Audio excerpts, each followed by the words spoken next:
السلام عليكم حبايب، إن شاء الله تمام.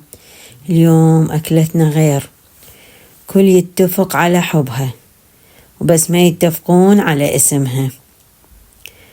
محافظة تسميها سبزي، ومحافظة تسميها شبزي، ومحافظة تسميها سبيناغ.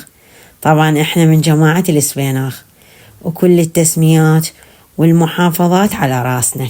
هاي نبدي بسم الله.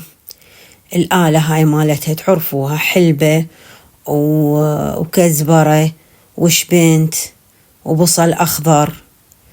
وهاي احنا مالتنا السبيناغ نجيبه مكيس يعني، بس نغسله.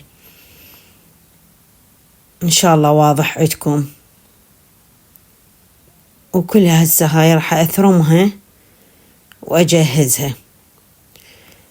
هاي حبايب على مود الوقت جهزتها وثرمتها، ولا كلش ناعمة ولا خشنة، زينة.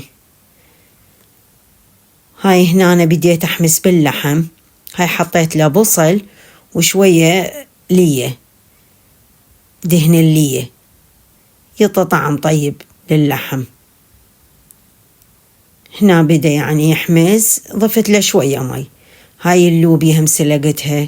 إن شاء الله نبدي هسه نحمس الآلة، البصل والحلبة كلش يعني زين تطلع الريحة مالتها. هاي هنا نظفت باقي الآلة وحمستها كلش زين.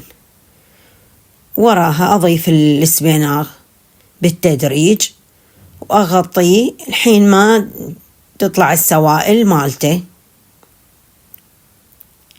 على مود نظل نحمس بيه. تعرفون السبيناغ يحب حمس. هاي عندي خاشوقة من المعجون، احنا نخلي قليل معجون مو هواية، نظل نحمس بالمعجون. هو حبايب قلت لكم السبيناغ يحب حمس.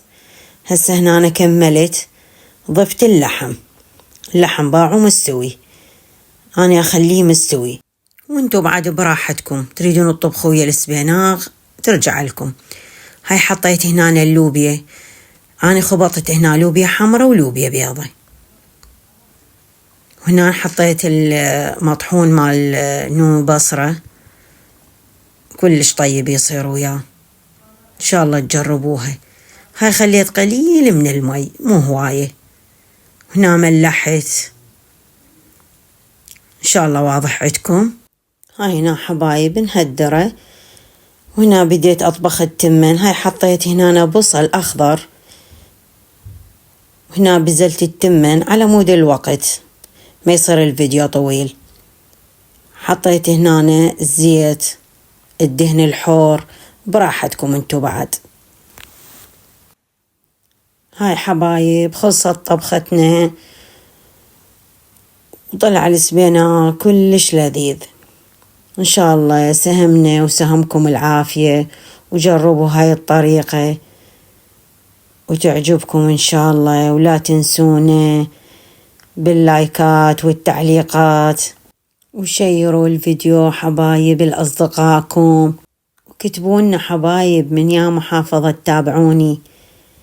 أترككم في رعاية الله وحفظه.